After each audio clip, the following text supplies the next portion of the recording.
Dominicans in Rwanda. Gospel Meditation, 30th Sunday in Ordinary Time, 2020. You shall love your neighbor. When we hear the command to love our neighbor, spontaneously the famous question that introduces the parable of the Good Samaritans arises in us. Who is my neighbor? A second question may also follow for people who are trying to know how to put this commandment into practice. What does it mean to love your neighbor? The book of Exodus gives a list of neighbors to love: the immigrant, the widow, the orphan, and the poor.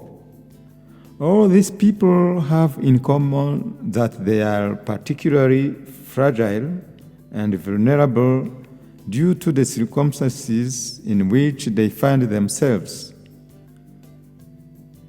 So the greatest commandment is to love everyone whose life is rough.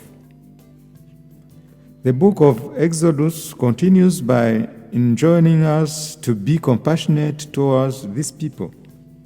To love this kind of neighbor is first of all not to mistreat them, not to oppress them, not to overwhelm them, not to exploit them, not to take advantage of their vulnerability, not to withhold their due regardless of the pretexts, even when you are entitled to it.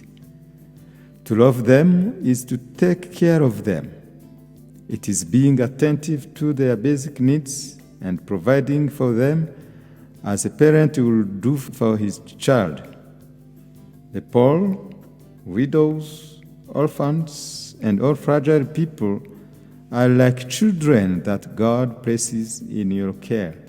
Psalm 17 adds that although they are vulnerable, widows, orphans, and the poor are inherently more powerful than you. Indeed, God is their strength, their rock, their fortress, their liberator, their shield, their weapon of victory.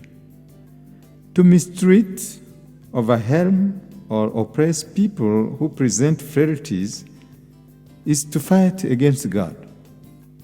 St. Paul too emphasizes that loving fragile people means being compassionate and caring for them.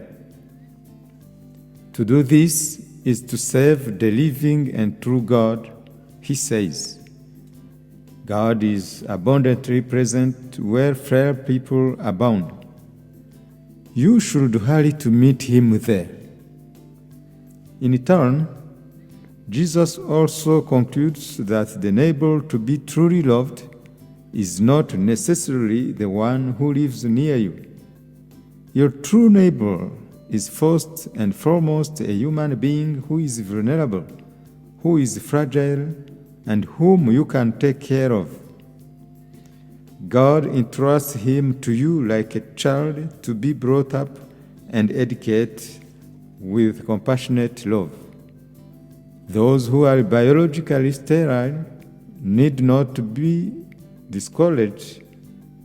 Rather, let them rejoice in finding their offspring in fragile and vulnerable people. Compassion can make them more fruitful than they think. O Lord, teach us to be compassionate. Teach us to share what we have. Teach us to take care of others. In this, we will truly love and serve you.